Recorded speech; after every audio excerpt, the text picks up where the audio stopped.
Welcome to episode 69 of The Lowdown Show. I'm Neil Graham. This is part 2 of my conversation with Mark Sheffield, a man who knows the inner workings of motorcycle dealerships as well as anyone. Most of us have a dealership or two that we frequent, but few of us, and I include myself, have any idea about the pressures these dealerships are under. On one side, dealerships are squeezed by giant online retailers, and from the other side, they're leaned on by mercurial OEMs who want to pump dealerships full of motorcycles that may be difficult to sell. But before Mark and I chew the fat, let's hear from our sponsor. eBay has reinvented vehicle buying from click to curb. Everything's covered. With their new secure purchase, eBay isn't just where you find your car, it's where you buy it, start to finish. Title, financing, registration, delivery, it's all built in. And eligible vehicle purchases are backed by up to $100,000 in protection. This is what modern car buying looks like. Get your next ride on eBay. eBay. Things people love. Secure Purchase is powered by Caramel Dealer Services, LLC, an eBay subsidiary. The Lowdown Show is presented by advrider.com and supported by ebaymotors.com. I did some research a while ago for something I was working on, and it was about profit margin. Yeah. And I was looking at furniture because I was talking to a dealer who said he made roughly 10%, and you were saying roughly 11, which is the national average, which sort of corroborates that. And a furniture store, 200 to 400% markup. Sunglasses, 1,000%. Generally fairly generous. And yet a motorcycle, which as you've outlined, you have to assemble it. You got to put fuel in it. You need a tech who has the skill and the time to do it. And then you have to finance it on your floor. And you're only making, as you said, 10 or 11% will give you a break even in most cases. That doesn't sound like a smart, sustainable business model. So am I wrong in saying that there's something wrong here? I think that let's go back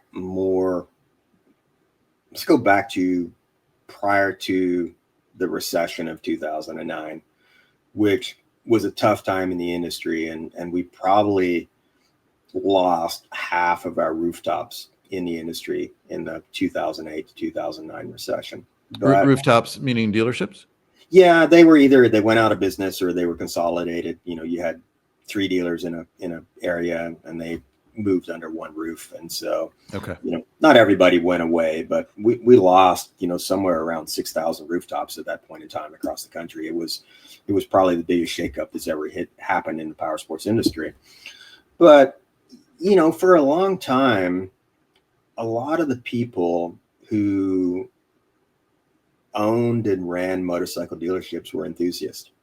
They didn't plan to get into the industry. I got a good friend of mine, got a BMW store in Missouri, and he just started out selling used BMW parts out of his garage because he loved motorcycles and there was nobody else that was doing that. And over time, he started working on customer bikes, and then he started needing parts. And at some point in time, BMW approached him and said, "Hey, we need a good dealer in the marketplace. Do you want to be a dealer?" And so he became a dealer, and he's done very well and been very successful at it. But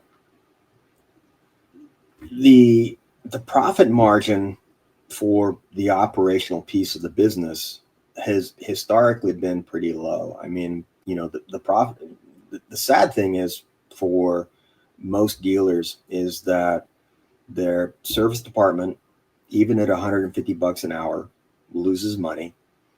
In a lot of cases, the parts departments barely do better than break even.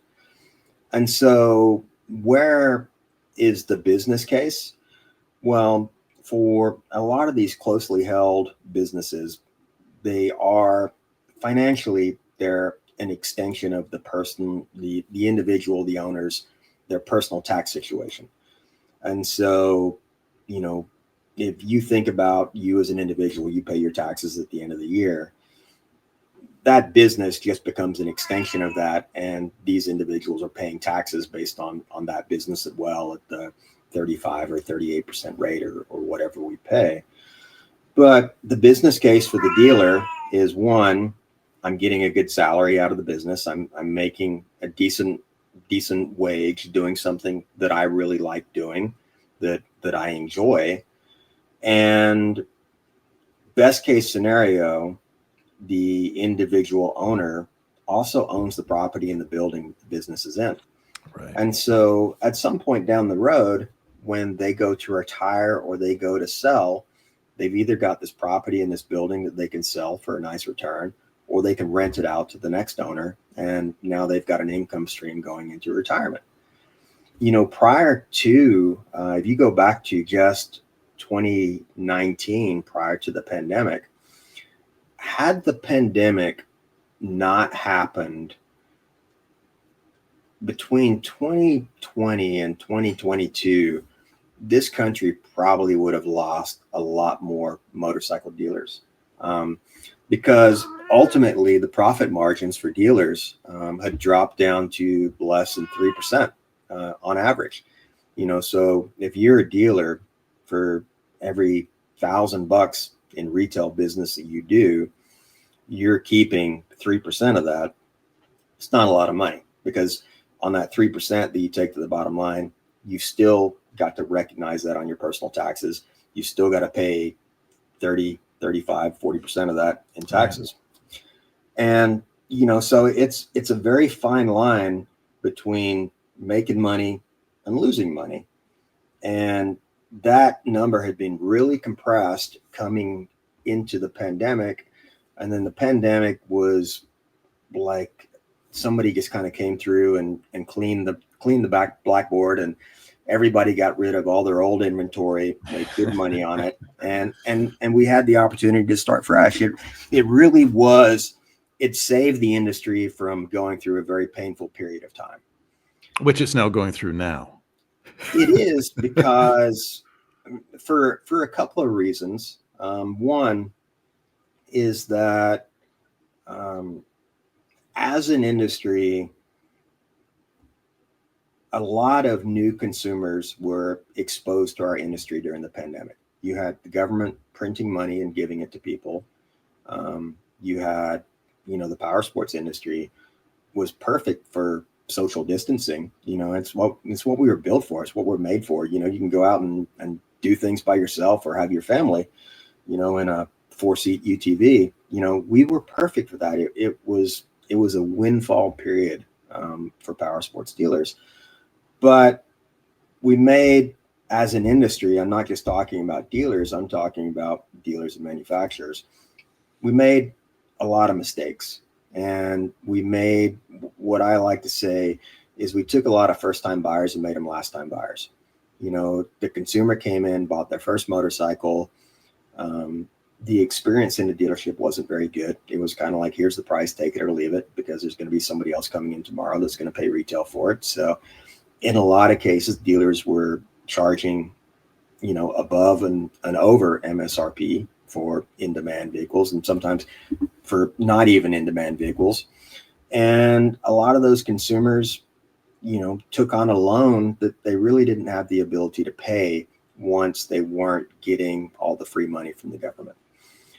And so, and then you tack on top of that if a consumer bought a vehicle, and let's say they had an issue or a problem with it, in a lot of cases, we couldn't even get the parts from the manufacturer to fix them. And so here's a consumer who's got a new vehicle they've had 2 or 3 months, and then it takes 2 or 3 months to fix it because we can't get the parts. It was just a horrible experience for a lot of consumers out there. And I get it. I mean, I hate to say we're part of the problem, but we were part of the problem. We've got to own some of that. And so all of these consumers who came through and who purchased from dealers during the pandemic, a lot of them didn't have a great experience. And there was also this false belief by the manufacturers in the industry that the good times were never going to end. And so what happened on the backside of the pandemic is everybody ramps up the assembly line, and they're building all these additional vehicles, and they're pushing them out to dealers, and dealers are placing orders because the good times are never going to end. And then what happened? The music stopped. And it wasn't just that there was one less chair to sit in. There were a whole bunch of less chairs. And, now you've got dealers who are sitting on, in some cases, you've got dealers, if they had the perfect mix of inventory, if they didn't place another order for the next 9 months, they would still have inventory to take care of consumers for that period of time. And that was barely sustainable when we were paying 2.5% or 3% interest on the inventory we had on our showroom floor. It's really not sustainable now when a dealer is, in a lot of cases, paying more than 10% interest on the inventory that's sitting on the floor. So, and it's, everybody kind of talks about, what the Fed rate is at 4.5% or 4.25% or whatever it is today. But, that is when a bank borrows from the Fed. That's a low risk transaction. When you look at, we as dealers, when we need to borrow money, take the Fed rate, and then you take the risk premium that sits on top of that, which is this dealership going to go out of business? Is something going to happen to them? We've got to send somebody out there to go make sure that all those motorcycles are still in their warehouse. In a lot of cases, and in a lot of cases with power sports dealers being, kind of more entrepreneurial, not big business, they may not have a strong balance sheet. And so there's a lot of cases where if you've got a dealer who's got that vehicle that's been sitting on the floor and you've been looking at it for a year, waiting for the price to go down to where you want to buy it, they might be paying 10, 11, or 12% interest on that machine. Wow. Yeah. And so that adds up really quick. There's lots of dealers right now who, if you take just the profits that they make in the sales department, and I'm just talking on new and used vehicle sales, 30% or more of those profits might be going just to pay interest on the inventory that's sitting on the showroom floor. Let's take a moment to hear a few words from our sponsor. eBay has reinvented vehicle buying. From click to curb, everything's covered, and it's all thanks to their new secure purchase. Ever try to buy a car and end up in a parking lot with a stranger and some blind trust? Or spend half the day at a dealership talking to pushy salespeople and signing paperwork? Or maybe, worst of all, waiting for hours at the DMV just to transfer the title? Well, that era is over. For years, eBay has been the go-to for gearheads, collectors, and do-it-yourselfers, because whatever you're into, from classics to SUVs to trucks to imports, well, eBay's got it. And now with secure purchase, eBay isn't just where you find your next ride. It's where you can buy it, start to finish. Sellers and titles are verified, paperwork is handled by experts, and payments are traceable and digital. So you know exactly who you're dealing with and exactly what you're getting. Plus, you can finance, insure, and register your vehicle all in one place. No more hours at the dealership, no more trips to the DMV. Get your vehicle, plates, and paperwork shipped to your door, ready to drive. And it's all part of one seamless process, designed to feel as easy as buying anything else online. And eligible vehicles purchased on eBay are backed by up to $100,000 in purchase protection. Thinking about selling your ride? Secure purchase makes that simple too, because you know your buyer and their funds are verified. If you still own your car, financing payoff is fully integrated, so you're not chasing paperwork and waiting on checks to clear. And with secure purchase, you get paid fast, and you're not going to be stuck chasing no-shows or answering the fifth "is it still available?" message. This is what modern car buying looks like. Skip the DMV, skip the sketchy meetups, buy it on eBay. eBay, things people love. Secure purchase is powered by Caramel Dealer Services, LLC, an eBay subsidiary. Now back to my conversation with Mark Sheffield. The Lowdown Show is presented by adbrider.com and supported by ebaymotors.com. Let's go 25 or 30 years down the road. Yeah. What is a dealership going to look like? And just I'll preface this by saying, it seems that dealerships, and you're saying automotive is generally far ahead of the motorcycle shop, but I had an old Jeep Cherokee. I loved it till the floors rotted. And so I found my Chrysler dealer in town, and they're going to order a rad hose or something like that. And I said, and he said, well, we need payment. And I said, of course. So I tried to give him my credit card, and he wouldn't take it. And he said, Well, I said, why not? He said, well, you could have stolen the card. And I said, have you ever heard of Amazon? So it seems like there's this antiquated thing that happens where dealerships seem to be, some of them seem to be operating in the 1950s and are totally oblivious to this new model of e-commerce, of the fact that we can order anything and have it shipped. And I'm not saying they should compete directly with that. But given the fact that they seem to operate on kind of an old-fashioned notion, some of them anyway, what's going to happen in 25 or 30 years? Is it going to be like Tesla, where you buy a vehicle from a shopping mall and then there's a central repair depot that you go to buried in the suburbs somewhere? What do you think it is, Mark, in 25 years? What's it going to look like? I want to give you one really interesting piece of information here before I answer your question. And that just relates to what you said about credit cards. You know, credit cards are the norm at this point in time, but there is a cost to the dealership for accepting those. And, you know, it's different without going into all the details of how credit cards work. If you've got a card with a chip in it and you walk into the dealership and you put it in the machine and or you tap it and the chip reads it, you know, that might, depending on if it's a rewards card or whatever, that might cost on a dealer on $100 transaction, maybe cost us $2.70 as a privilege to utilize the credit card. So, you know, you pay us $100, the credit card company sends us $97.30. So we pay a fee for that. That same transaction, if you weren't in the store and you called in and you gave us the credit card number and we keyed it in, that transactional fee might go up to $3.20 or $3.30. No, I didn't know that. Didn't know that. Everything you do that's outside of the chip or the tap, there's more fraud to be involved. And so there's more cost to the dealer. Accepting credit cards is a significant cost to dealers. Just at my dealership last year, I paid Visa, MasterCard, and American Express $180,000 in credit card processing fees. That's profitability that was just taken directly off the bottom line of the dealership for the privilege of accepting credit cards. Wow.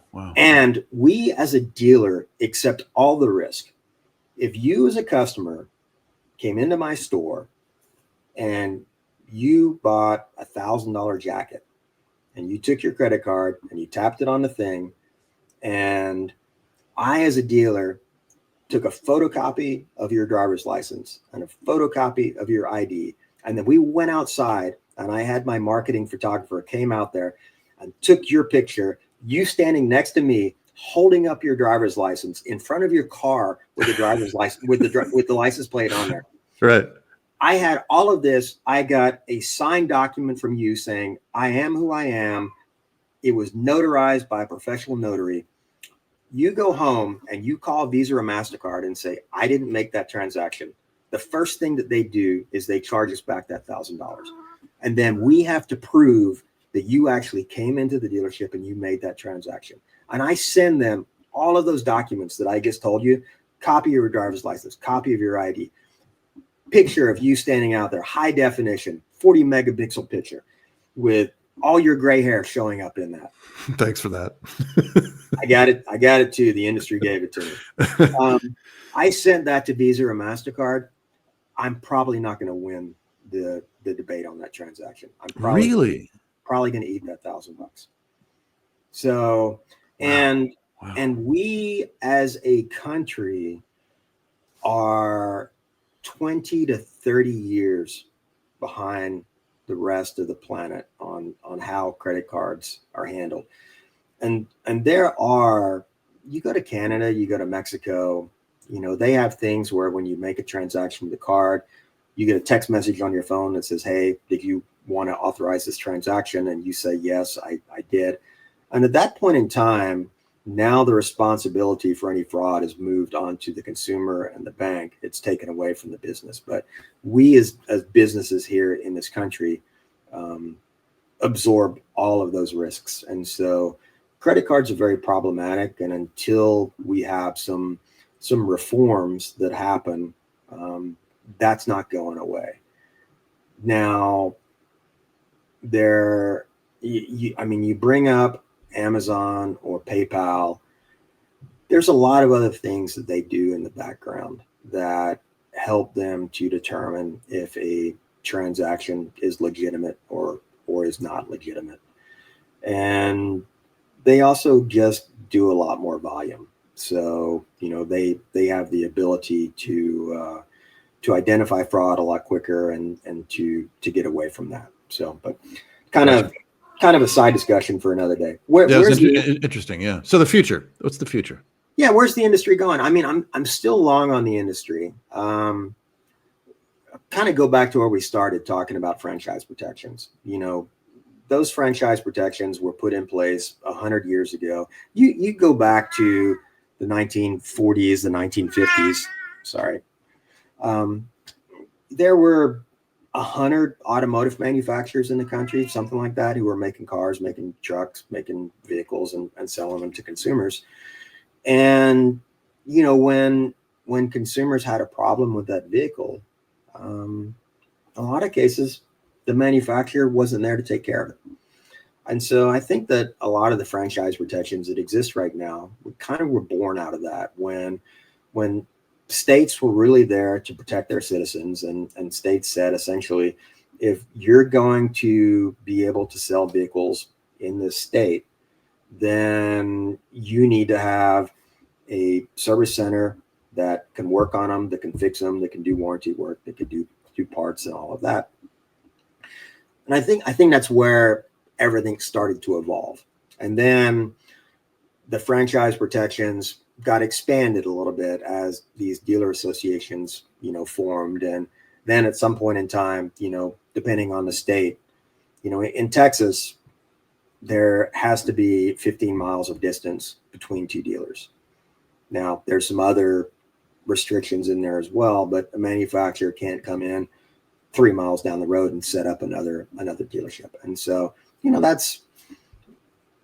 that's to, give dealers a little bit of market space to build up a brand and to have enough customers in an area to warrant having a sustainable business. And so all these franchise protections have come to that. You have Tesla that comes along 10 years ago, and Tesla wants to eliminate the dealer from the business model and sell direct to the consumer.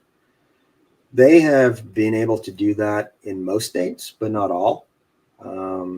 In Texas, for example, you can't go to a Tesla dealer and buy a new Tesla. So, because the franchise protections in Texas say that the manufacturer of a vehicle can't sell directly to a consumer. And so if you want to buy a Tesla in Texas, you have showrooms, you can go and look at the vehicles. Legally, they're not supposed to talk to you about pricing. And then you go to the website, you do your transaction. I'm guessing if you live in Austin and you buy a Tesla on Tesla's website, they're probably titling it in Louisiana or Oklahoma or New Mexico or some neighboring state, because legally they can't sell directly to consumers. Maybe they've kind of worked through that now. I mean, Tesla's spent a lot of money to buy off some of the politicians in the state, and they set up their big manufacturing facility in Austin. But there's other states that have similar restrictions. And for a long time, Tesla and Lucid and Rivian and some of the other EV car makers, and even now, Volkswagen's new enterprise called Scout, and there's Slate that's coming up as well. They've all fought these franchise protections, and in some areas they've won, in some areas they've lost. In fact, Tesla is specifically carved out in statute in some states. I think in a few states, Tesla is the only one that can sell directly to consumers, and anybody else who comes past that has to utilize the traditional dealer franchise business model.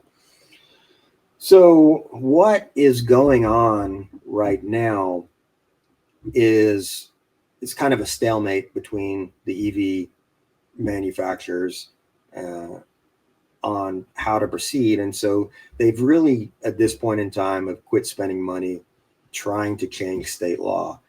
And now there's a few federal lawsuits that are going on. And essentially what those big companies are are attempting to do is to state that the traditional dealer franchise concept is anti-competitive to consumers. It limits the manufacturer's ability to sell into certain markets and to eliminate the dealers. And so at a federal level, they are trying to chip away at franchise protections. If that happens, and this is something that's been going on for 4 or 5 years right now, it could be another 5 years before there's even a ruling on it, and then it's going to go through appeals. It'll make it to the Supreme Court, and you never know how the Supreme Court is going to rule on things, or what they're going to, how they're going to look at something. In fact, for anybody who has stayed awake to listen to me talking for the last hour and a half, thank you. I appreciate this. Hopefully everybody enjoyed this. But if you used a credit card at a restaurant, then in a lot of cases you kind of see that there's now a surcharge, a credit card processing fee or surcharge. That came out of a federal lawsuit that made it all the way up to the Supreme Court. And the only reason that so many businesses now can charge you that surcharge is under the First Amendment, freedom of speech. And how they apply freedom of speech to a credit card surcharge, I don't know. But clever.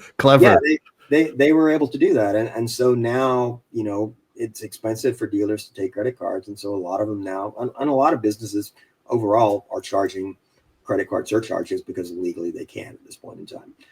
But, what's going to happen if federal law rules that the traditional dealer model is anti-competitive, is not in the best interest of consumers?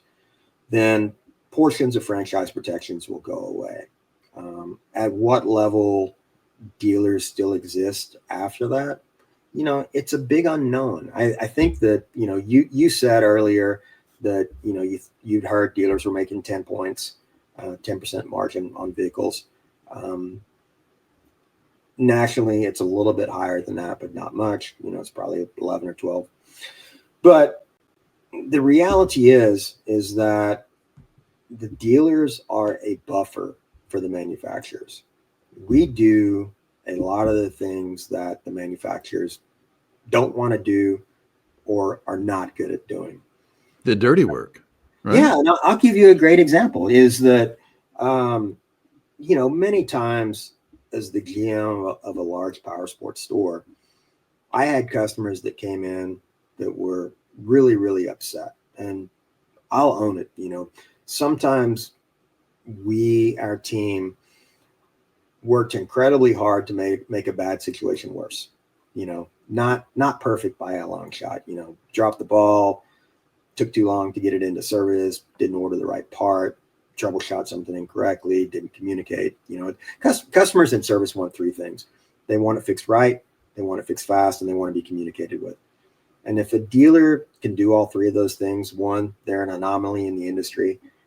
But 2, they'll probably have a pretty good reputation on Google. Side comment, maybe we have another conversation down the road if anybody listens to this.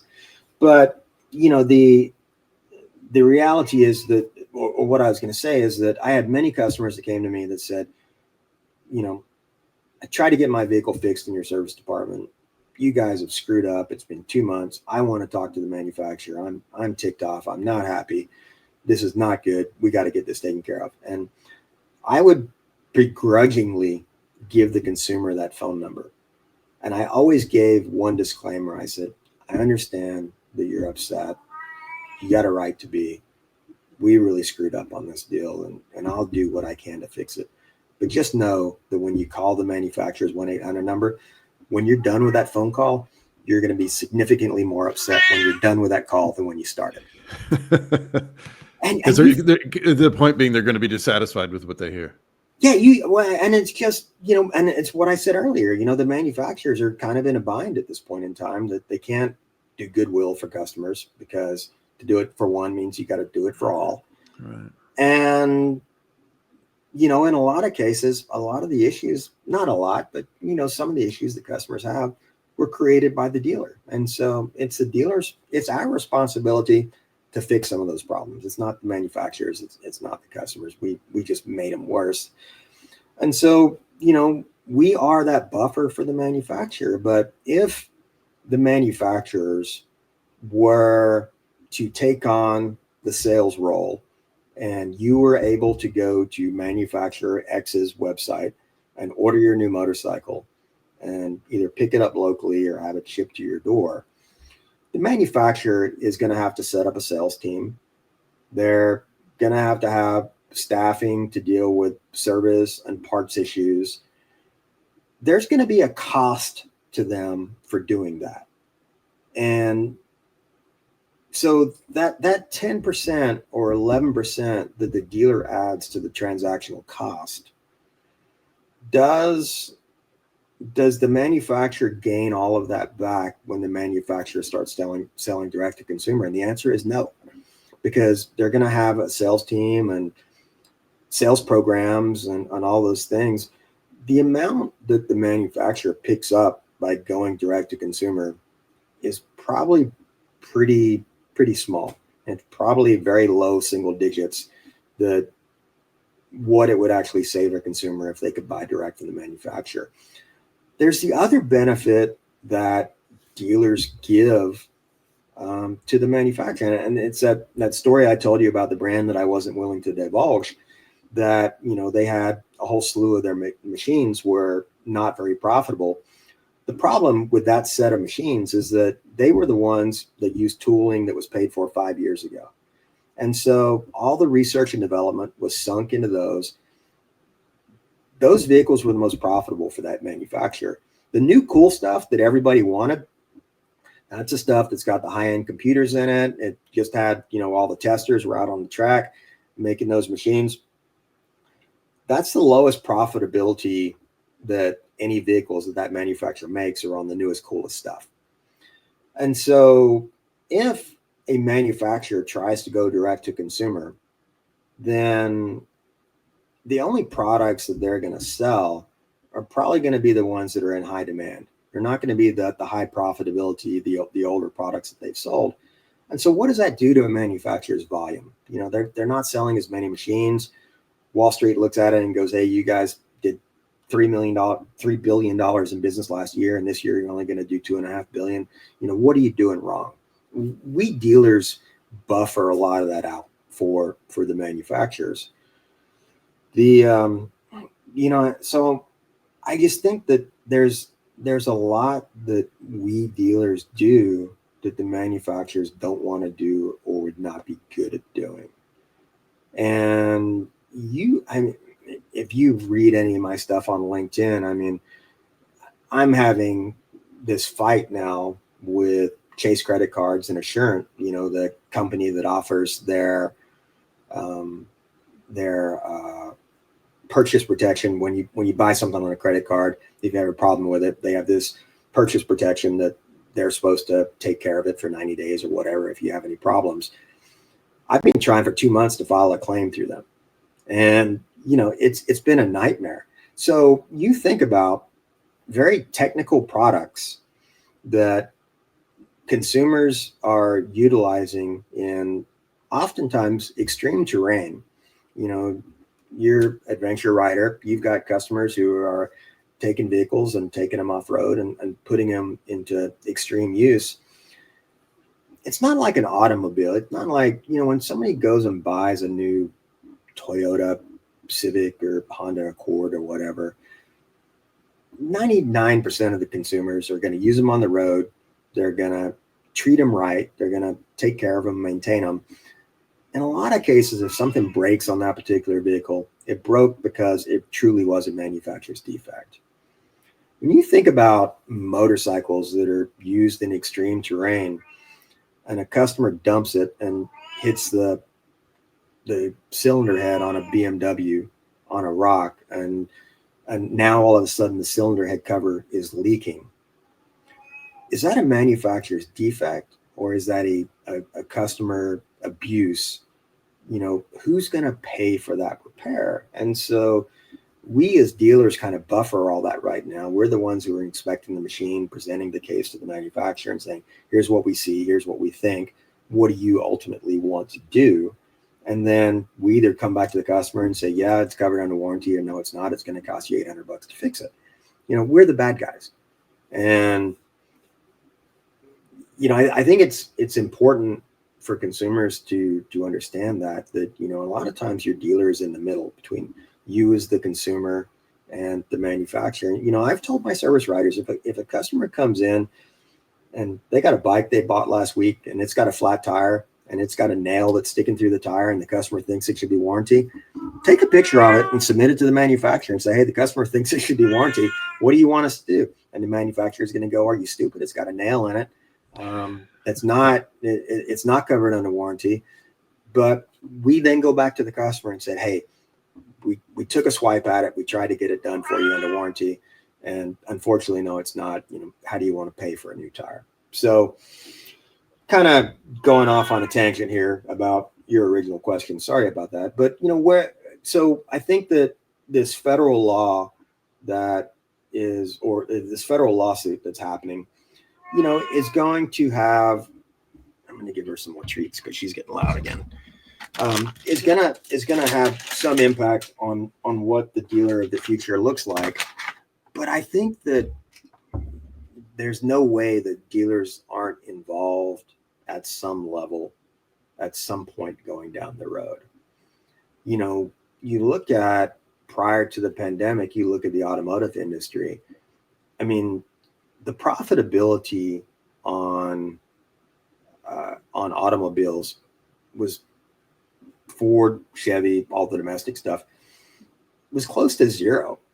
Consumers were buying those vehicles and the dealers really weren't making any money on the sale of the product. And so what happened in the automotive industry over the last 20 years is because dealers couldn't make any money on the vehicles that they were selling, they had to get good at service and finance and parts. And the problem that exists in the power sports industry is that because we've still had the ability to make money on the vehicles that we sell, dealers haven't had to get good at those back end operations in the dealerships. And if you were to take away the profitability that comes from the sales side of the business and the finance operations, dealers right now could not just turn into a service center that supported the customer and took care of the vehicle and couldn't just make enough money selling parts and accessories to survive. Dealers would go away. I think that consumers, I've read the stuff online. I've heard the old stealership and, you're taking. Someone was detected at your front door. Sorry, I thought I turned everything off. I've heard all of that stuff before, and I own some of it. I mean, we as dealers haven't done the best job taking care of consumers, but I truly have to make the statement that I think that the majority of consumers, especially the ones who are enthusiasts to the industry, are better off because of dealers. Could we do a better job? No doubt about it. There's a lot of improvement that dealers could make that would make the experience better for the customers and everybody else involved. I think we'll get there at some point in time, but it's not happening as fast as I would like it to happen.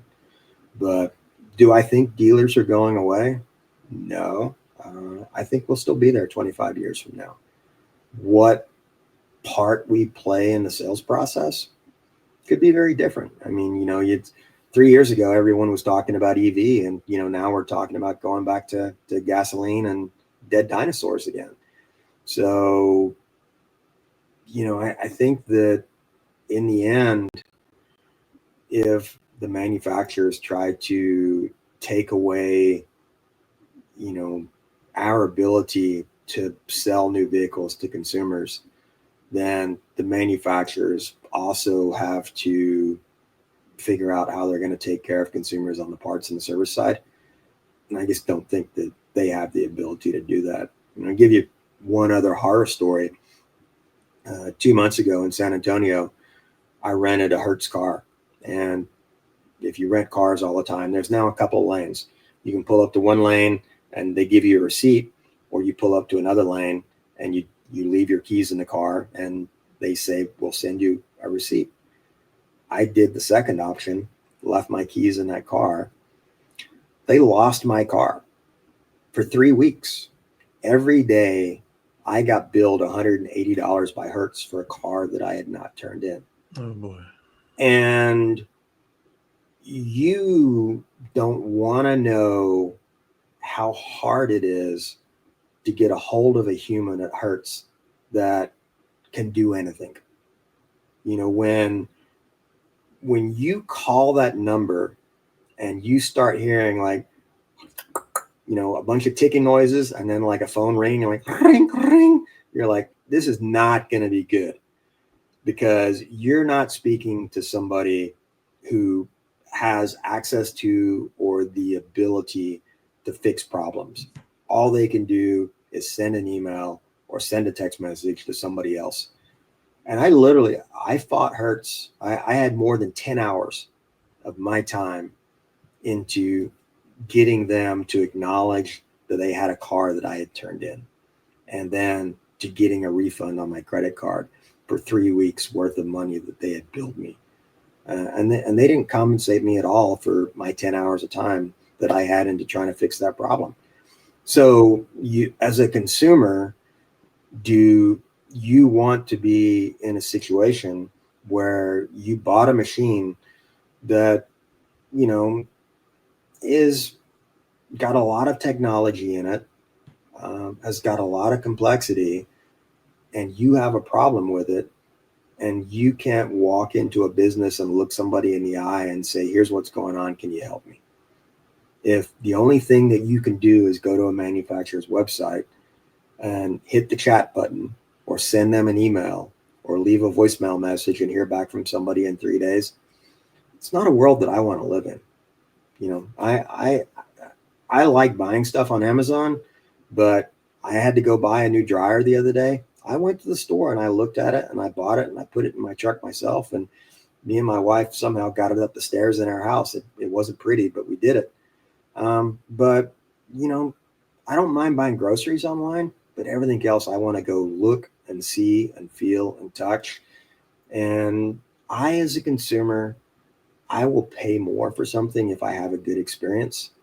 And if I like the people that I'm dealing with, if I feel that they add value to the proposition, I'm good with that. So maybe I'm the anomaly, and maybe the majority of people think that the experience would be better if they could do everything online, but I don't think so.